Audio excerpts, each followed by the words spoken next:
মা এখানে জীবন্ত, তাই এক দর্শনেই পূরণ হবে সকলের সমস্ত মনোবাঞ্ছা।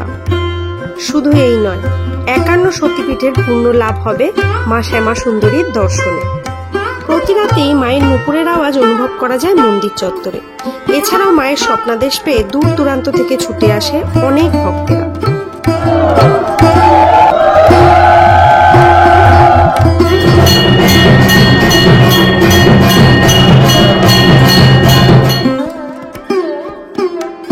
পঞ্চম বর্ষীয় বালিকারূপী মায়ের মুখখানি কিন্তু ভারী মায়াবী।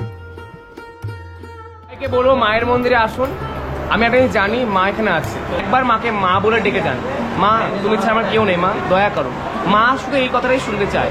একবার মাকে চান, মা অবশ্যই দেবে, কারণ মা আমাদের জন্ম জন্মান্তরের মা।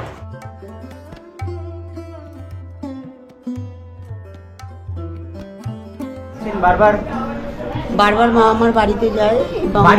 হ্যাঁ, মা আমার বাড়িতে যায়, মা আমার সব।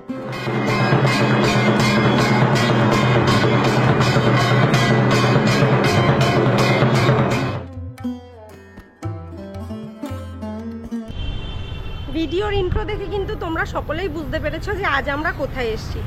বহুদিন ধরে আসবো চেষ্টা করছিলাম, কিন্তু ওই যে বলে না, যতক্ষণে না মা টানবে ততক্ষণে তুমি আসতে পারবে না। মা প্রতীক্ষায় রেখেছিল, আজকে প্রতীক্ষার অবসান।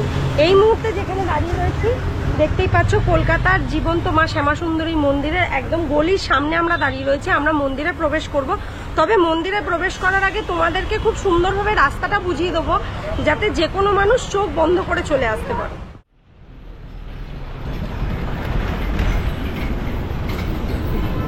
আমার পেছনে Calcutta homeopathy medical college and hospital, একদম এর পাশ দিয়েই যে গলিটা, সেই গলিটা দিয়েই কিন্তু প্রবেশ করবে মায়ের দর্শনের জন্য। শিয়ালদা রাজাবাজার ক্রস করে মানিকতলার দিকে যেতে ডান হাতে পড়বে এই homeopathy medical college and hospital. এছাড়াও তোমাদের সকলের সুবিধার্থে গুগল ম্যাপের লিংক কিন্তু আমি ডেসক্রিপশন বক্সে শেয়ার করে দিলাম। মায়ের মন্দিরে প্রবেশ করার আগেই কিন্তু এখানে মা শেরাবালির একটা মূর্তি তোমরা দেখতে পাবে, সেখানেও মাকে একটু দর্শন করে নিয়ে তারপরেই কিন্তু আমরা এগিয়ে যাব মা শ্যামা সুন্দরীর মন্দিরের দিকে।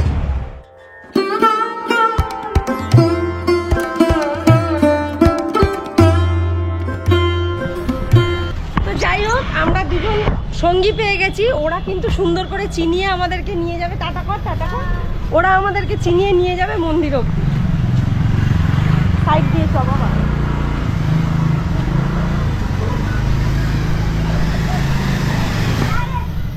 যেহেতু মা এখানে শিশুরূপে পূজিত হন, তাই আমি আজকে মায়ের জন্য বিভিন্ন রকমের চকলেট নিয়ে নিলাম।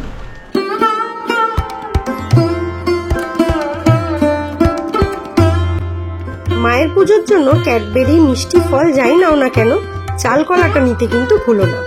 মায়ের সব থেকে পছন্দের প্রসাদ কিন্তু এই চাল কলা। একদম বিনা পয়সায় জুতো রাখার ব্যবস্থাও কিন্তু আছে, আর জুতো রেখে দিয়ে এবার কিন্তু আমরা এই গলি দিয়ে মন্দিরে প্রবেশ করব। রাস্তা দিয়ে এসে মন্দিরে ওদিকে প্রথম গলি, ফার্স্ট গলি।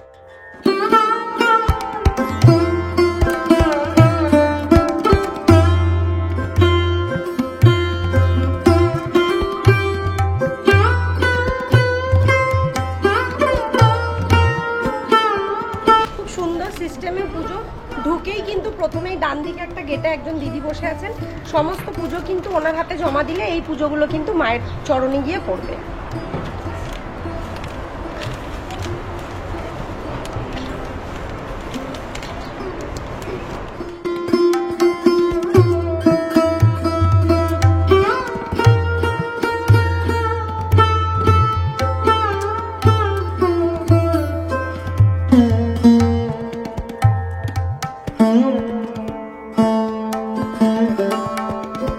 মা শ্যামসুন্দরীর মন্দির খোলা থাকে দুটো টাইম, সকাল 7টা থেকে দুপুর 1টা পর্যন্ত এবং বিকেল 4টে থেকে রাত 8টা পর্যন্ত। সন্ধ্যা আরতির টাইম হচ্ছে ঠিক সন্ধ্যে 6:30টায়। সন্ধ্যা আরতির পর মায়ের পুষ্পাঞ্জলি এবং তারপর ভোগ বিতরণ পর্ব কিন্তু শুরু হয়।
সন্ধেবেলা নিত্য পুজোর পর পুষ্পাঞ্জলি দিয়ে নিয়ে এবার পালা বাবা ভৈরবনাথের দর্শন করে নেওয়ার।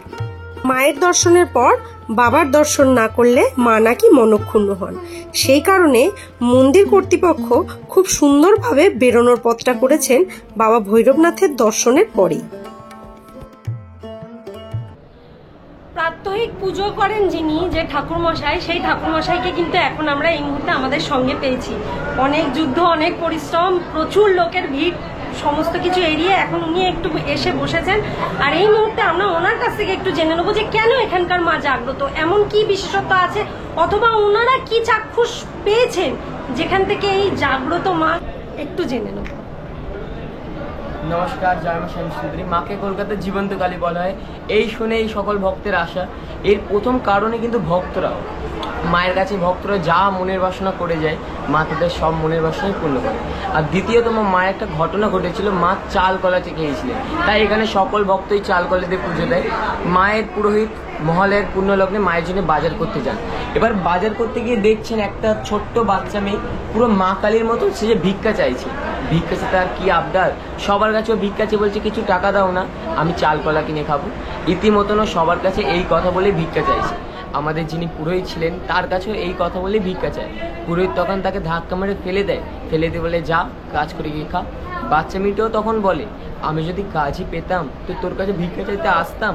বাচ্চা মেয়েও চলে যায়, পুরোহিতও চলে যায়। আমাদের প্রতিটা অমাবস্যা অন্ধকারে পুজো হয়, মানে কোনো রকম বিদ্যুতের উৎপাদন হয় না, কেবল ঘিয়ের প্রদীপ জ্বলে। ওদিন মহলের অমাবস্যা অন্ধকারে পুজো হচ্ছে। এবার অন্ধকারে পুজো করতে করতে পুরোহিতের মন যেন বলছে মা নেই, কিন্তু পুরোহিতের মন আবার বলছে মা তো কালো, তাই হয়তো পুরোহিত অন্ধকারে দেখতে পাচ্ছে না। তাই পুরোহিত সেই মুহূর্তে ঘিয়ের প্রদীপ নিয়ে মায়ের মুখের সামনে যায়, দেখে সত্যিই মা নেই, আর বাবাও পুরো মৃত মানুষ মতন শুয়ে আছে। এই দেখে পুরো থমকে যায়। থমকে আবার কিছুক্ষণ পরই ছুম ছুম করে নুপুরের আওয়াজ হয়, আর ধাপ করে শিবের বুকের ওপরে একজনের ডান পা পড়ে। আর যেই বাচ্চা মেয়েটাকে ধাক্কা মেরে ফেলে দিয়েছিল সেই বাচ্চা মেয়ের মুখ অন্ধকার থেকে বেরিয়ে আসে। আর মা তখন মানুষের কণ্ঠে বলে দে চাল কলে দে, দিবি নামায়। এই শুনে পুরো সঙ্গে সঙ্গে অজ্ঞান হয়ে যায়। এবার অজ্ঞান অবস্থায় মা অনেকে বোঝাচ্ছেন আমি শুধু বড় লোকের মা নই রে, আমি গরিবেরও মা। তাই এবার থেকে যে কোনো ভক্ত এক মুঠো চাল আর একটি পাকা গলা দিয়ে মাকে পুজো দেয়, মা তাদের সব মনের বাসনাই পূর্ণ করে। আর মায়ের মন্দিরে একটা বিশেষত্ব আর একটা আছে, মাকে 28টা শনিবার দর্শন করার একটা নিয়ম আছে। এর প্রথমই কারণ আপনারা যখন মাকে দর্শন করেছেন তখন আপনারা দেখেছেনই মায়ের বেদির নিচে 9টি গ্রহ আছে, নবগ্রহ। এর কিন্তু একটা বিশেষ কারণ আছে। আমাদের জীবনে যত রকম অর্থনৈতিক সমস্যা, যা সমস্যা সবই নবগ্রহের জন্যই হয়। যেমনি মাঙ্গলিক, কালসর্পের বিভিন্ন নানান দোষ আছে। এই দোষগুলো কাটানোর জন্য অনেক রকম তাবিজ কবচ ধারণ করতে, কিন্তু সবার তো সামর্থ্য হয় না এগুলো করার। তাই মাকে যদি কোনো ভক্ত 28টা শনিবার দর্শন করতে পারে তো যে কোনো গ্রহদোষ থেকে এমনি মুক্তি হয়। কোনো রকম তাবিজ, কোনো রকম পাথর, কোনো কিছু লাগে না, কেবল মায়ের মুখমণ্ডল দর্শন করে যেতে হয়। তাই আপনাদেরকে একটাই কথা বলবো, মায়ের কাছে আসেন, মাকে যে মনের দুঃখ কষ্ট জানিয়ে যান, মা সব পূর্ণ করবে। জয় মা। জয় মা। মায়ের অলৌকিক ঘটনা আমরা সবাই সোশ্যাল মিডিয়ার থ্রুতে শুনেছি। এই মুহূর্তে সন্ধ্যা আরতির পর আমরা যখন দাঁড়িয়ে রয়েছি মায়ের ভোগ প্রসাদ খাবো, সেই মুহূর্তে একজন বোনের সঙ্গে দেখা হয়ে গেছে। উনি ওনার আবেগটা শেয়ার করছিলেন ঠাকুরমশাইয়ের সঙ্গে। একটু এই আবেগটা সবার শুনে নেওয়া দরকার। বলো। আজ ভোরবেলায় হঠাৎ ঘুম ভেঙে যায়, তো স্বপ্ন দেখি মানে একটা ছোট মেয়ে, হ্যাঁ আমি জানতাম না, মানে হলুদ শাড়ি পরে ঘুরে বেড়াচ্ছে।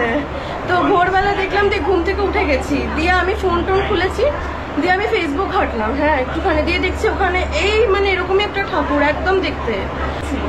তো ওখান থেকে আমি ইউটিউবে সার্চ করলাম যে এই মন্দিরটা কোথায়, হ্যাঁ শ্যামা সুন্দরী বলে, একদম সেম দেখতে ওই ঠাকুর আমাকে দেখা দিয়েছে। মানে আমি দেখেছি স্বপ্নতে, তারপরে আজকে টেনে আনলো এখানে। আমি জানিও না কিভাবে আসতে হতো এখানে, হ্যাঁ আমি ঠিকও ছিলাম না যে আমি আসবো। ফট করে দুপুরবেলা আবার মানে মনে হয়েছে হ্যাঁ যে চলো যাই তাহলে। আমি আমার পরিবারে একজনকে জিজ্ঞেস করলাম। তাহলে মায়ের কৃপা দৃষ্টি থাকলে কিন্তু সবটাই সম্ভব। মনের দুঃখ কষ্ট এদিক ওদিক শেয়ার না করে আমার মতে বলে মায়ের চরণে এসে শেয়ার করাটা সব থেকে ভালো হবে। খুব সুন্দর একটা সন্ধ্যা সাক্ষী রইলাম। এত কাছ থেকে মায়ের এইভাবে পুজো সন্ধ্যা আরতি দেখার সৌভাগ্য হবে এটা সত্যিই কোনোদিনও ভেবে উঠতে পারিনি। আর সব থেকে বড় কথা হচ্ছে আমরা সকলে ভিডিওতে অথবা ছবির মাধ্যমে মাকে কতটা কাছ থেকে দেখতে পাই আমি জানি না, তবে সকল ভিউয়ার্সদেরকে বলবো একবার এখানে এসে মাকে দর্শন করে যেতে। জায়গাটাতে একটা অদ্ভুত শান্তি রয়েছে যেটা এখানে না আসলে কিন্তু ভিডিওর মাধ্যমে ফিল করা যাবে না, তার জন্য বলবো এখানে আসতে। আরও একটা গুরুত্বপূর্ণ জিনিস যেটা জানা সবার জরুরি, 22শে জুন এখানে কিন্তু মায়ের স্নানযাত্রা হবে। সেক্ষেত্রে কিন্তু তোমরা যারা যারা মনে করছো মাকে একদম কাছ থেকে মানে স্পর্শ করে পুজো করবে, সেই দিনই কিন্তু গর্ভগৃহে প্রবেশের একমাত্র দিন। সেদিন তোমরা দুধ নিয়ে আসতে পারো মাকে নিজের মতন করে শান্তি করে পুজো দেওয়ার জন্য। আর একটা জিনিস, দিনে দুবার কিন্তু এখানে মায়ের অন্নভোগ দেওয়া হয়, দুপুরবেলা আর সন্ধেবেলা। বলা হচ্ছে মায়ের আদেশ, মায়ের বাড়ি থেকে কেউ যাতে কোনো দিন খালি মুখে ফিরে না যায়, এটার জন্য কিন্তু এখন দেখতেই পাচ্ছ এখানে ভোগের লাইন হয়েছে। এখানে কিন্তু এখন সন্ধেবেলা ভোগ বিতরণ হবে, সেটা সাক্ষী থাকবো এবং ভোগ খেয়েও বাড়ি যাবো। এগিয়ে আসুন, এগিয়ে আসুন।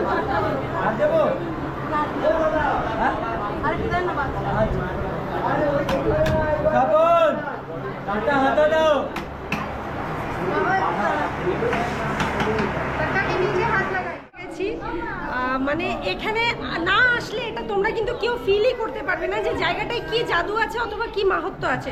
সুতরাং সবাইকে সশরীরে একবার এখানে আসতে হবে। মায়ের যে উপস্থিতি, এটা যে অনুভব করা, এটা যে কি সৌভাগ্যের ব্যাপার সে আমি বলে বোঝাতে পারবো না। সঙ্গে একজন দিদিকে পেয়েছি, উনি মায়ের ভোগ খেতে খেতে মায়ের বিষয়ে কিছু বলবেন।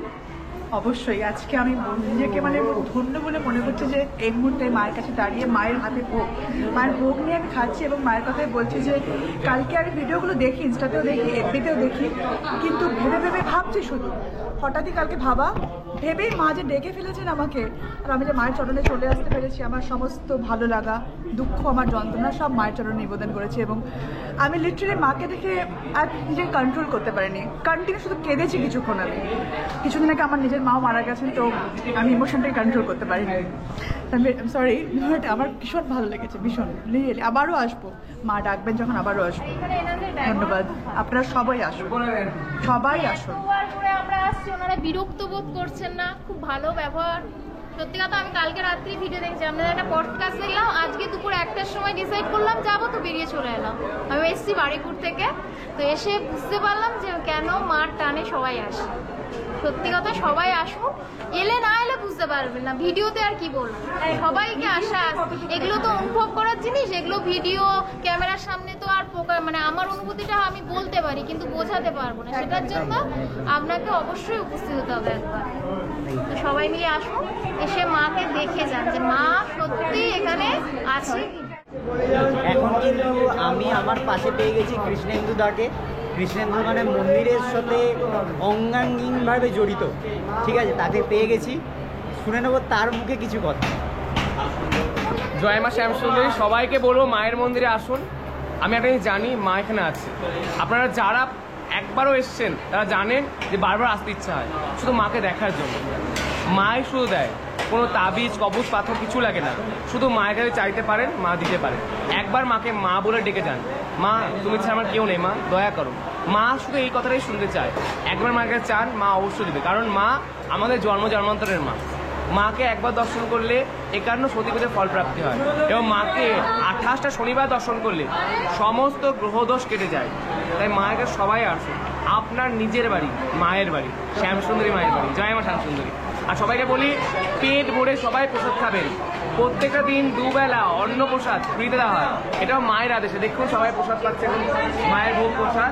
প্রত্যেকটা দিন দুবেলা অন্ন প্রসাদ ফ্রিতে দেওয়া হয় মায়ের ইচ্ছায়। সবাই আসুন মায়ের। জয় মা শ্যামসুন্দরী।